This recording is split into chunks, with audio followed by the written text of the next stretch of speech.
Dalam eksistensinya yang gelap, Hannibal Lecter memaksa kita untuk menghadapi sisi tersembunyi dalam diri kita. Ia seolah menjadi cermin yang mengungkapkan kebenaran yang tidak nyaman tentang kekerasan, ketidakstabilan emosional, dan ketidakmampuan manusia secara umum. Hannibal Lecter, sosok yang memukau dengan kompleksitas dan brilian yang menyeramkan. Namun di balik tindakan dan motivasinya yang mengerikan, tersembunyi lapisan-lapisan filosofis yang mengajak kita untuk merenung tentang sifat manusia.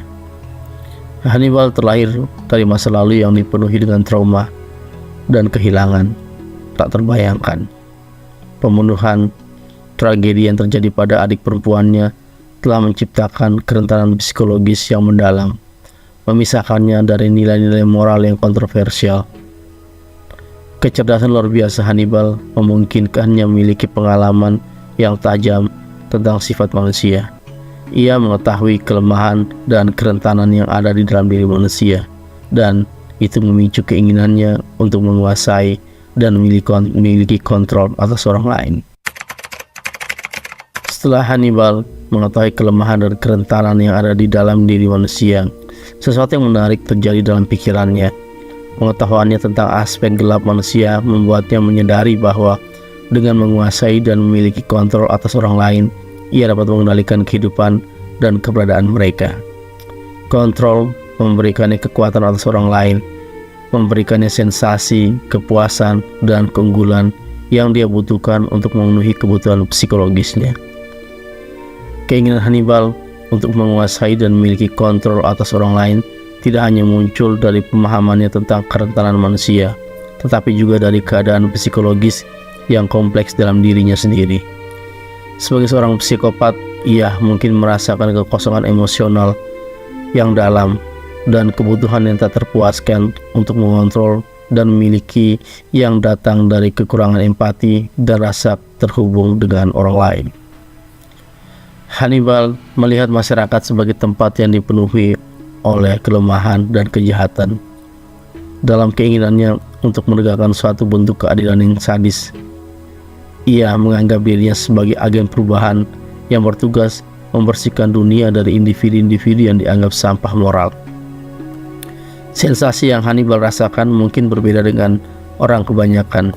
Ia menemukan kepuasan sadis dalam manipulasi orang lain dan mengeksplorasi batas-batas moral manusia. Kejeniusan dan kecerdikan Hannibal memungkinkannya menyembunyikan sisi gelapnya dengan baik. Ia menjadi seorang psikopat yang licin dan tak terduga. Ia mampu menjalankan aksinya dengan kecermatan tanpa terdeteksi. Meskipun kekejamannya bisa membuat kita merasa tidak nyaman, kita juga tidak bisa menolak pesona intelektualnya. Kebrilianan dan karisma yang ia miliki menjadikannya karakter yang menarik namun sekaligus menakutkan. Hannibal adalah contoh yang menarik tentang kompleksitas manusia, yang menunjukkan bagaimana pengalaman masa lalu dan lingkungan dapat membentuk seseorang menjadi apa yang mereka pilih, meskipun itu melibatkan penyimpangan moral yang ekstrim. Melalui kehadirannya yang misterius, Hannibal mendorong kita untuk mempertahankan batas-batas etika dan moralitas. Ia mengajak kita merenung tentang apa yang menjadikannya seorang manusia. Dalam eksistensinya yang gelap, Hannibal memaksa kita untuk menghadapi sisi tersembunyi dalam diri kita. Ia menjadi cermin yang mengungkapkan kebenaran yang tidak nyaman tentang kekerasan, ketidakstabilan emosional, dan ketidakmampuan manusia secara umum. Namun sementara itu, Hannibal Lecter adalah sosok yang menyeramkan. Ia juga memberikan kita pelajaran berharga tentang kompleksitas dan ambiguitas moralitas. Ia memaksa kita untuk merenung tentang batas-batas kebaikan dan kejahatan, dan bagaimana sisi gelap dalam diri manusia dapat muncul bahkan dari individu yang tampak berpendidikan dan beradab.